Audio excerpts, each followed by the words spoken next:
Now, last thing that I'll get to here is, why does running DPA actually tremendously help our one campaign accounts? Now remember, our one campaign accounts don't necessarily have only one campaign in them. It is one campaign per business objective.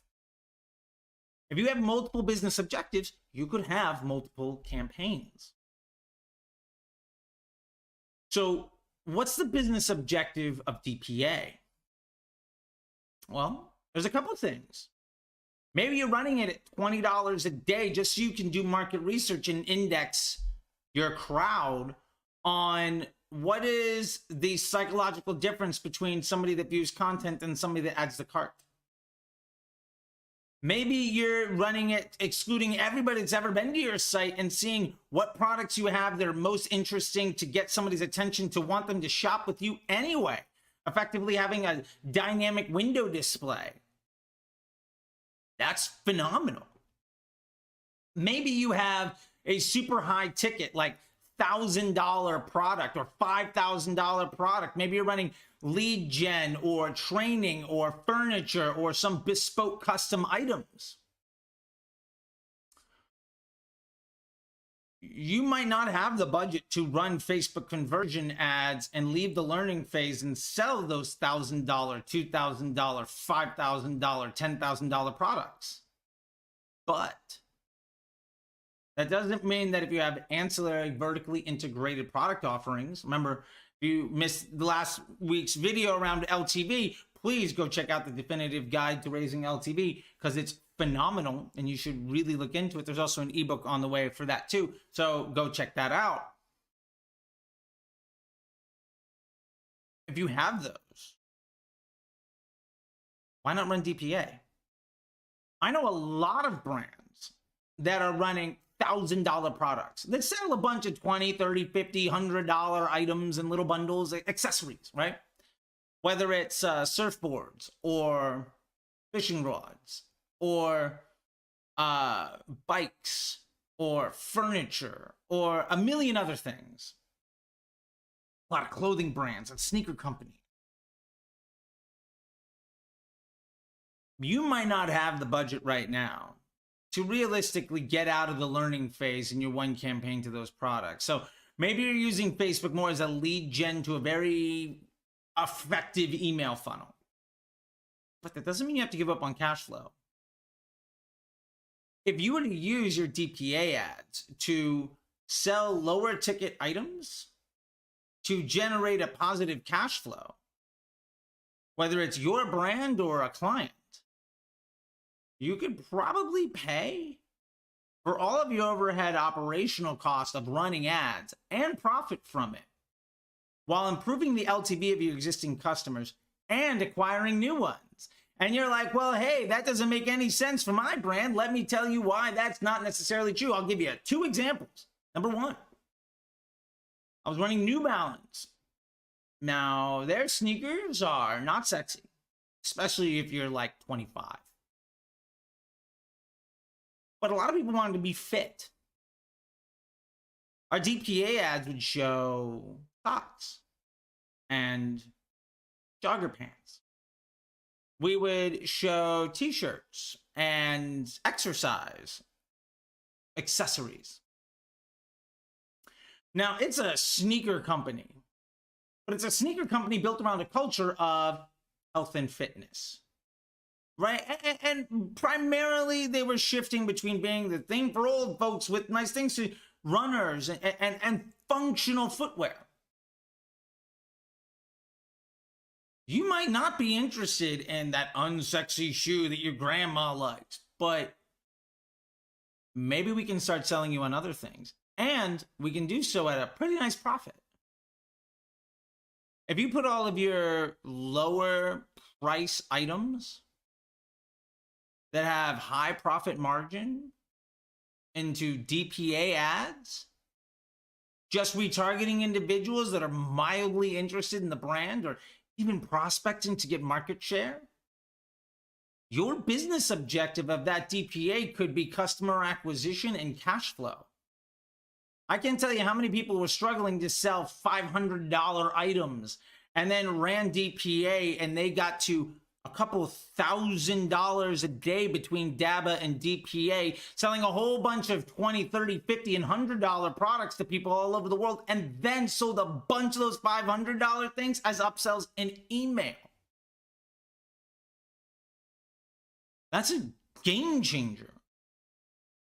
Struggling six-figure businesses that became eight-figure ones.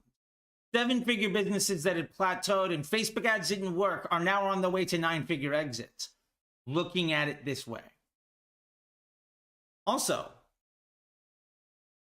I hear from a lot of folks, well, I've got several products to make a profit on. I'm going to sell all of them.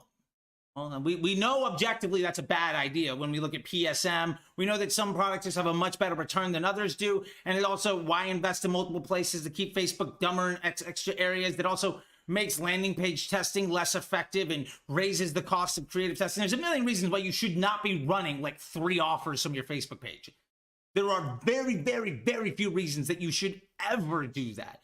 I'm at $30,000, $50,000 a day in some accounts, and I have maybe a second product.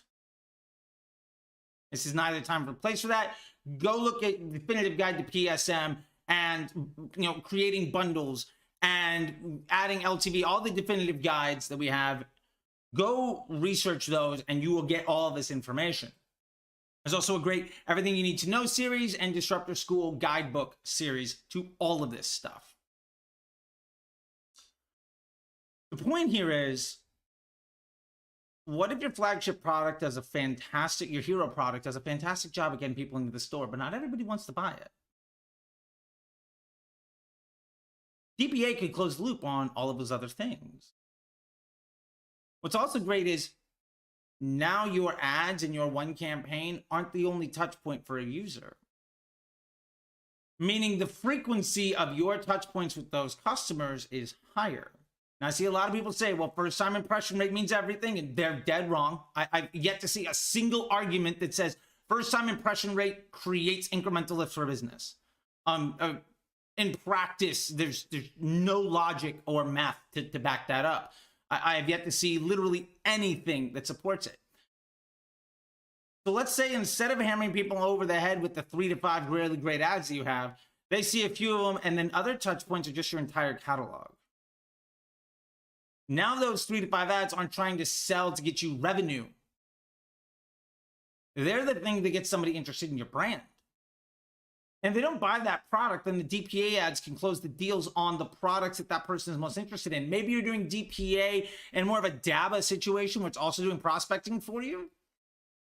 And when somebody shows an interest, now you can hit them with your broad ads in your single campaign to try to close the deal on your hero product, because those ads are also retargeting. And now you said, well, you were kind of interested in a few of these ancillary products, but have you seen our flagship one? Going back to another example, because I said I'd give you 2. Let's say it's an outdoor brand, right? There's a great one that comes to mind of a fly fishing rod company. And you might be in the market for a couple things, right? Maybe you're a fly fisher and you're checking out rods and you're checking out spools and you're checking all these things. We got a lure and you're like, hey, cool, this company also has lures. There's a few fun things in there. You click on the ad, you shop around, whatever. Now you've given us a signal you're in the market. And our top of funnel ads, our broad targeting ads, are retargeting you to upsell you from that low ticket item to the flagship one. And the conversion rate of that is going to be pretty good. And the estimated action rate of that ad is going to be pretty good, because you've already told us that you're interested. The beauty of this is there is a symbiotic relationship between how all of your campaigns function. A DPA ad might function very differently in your business model than your one campaign per business objective of your primary offer, where you're running DCTs that brought against the control environment. And if you strategize it properly, they can be force multipliers to each other. And that is what your primary effort should be. That is how you use DPA. That is how you scale a brand. That is how you have scalable, stable results for projectable, growing cash flow and customer acquisition. And if your goals aren't ultimately to produce that, they're not aligned with success. YouTube thinks you might like a couple of these videos. Don't be shy. Go ahead and subscribe. And until next time, I'll see you on the internet.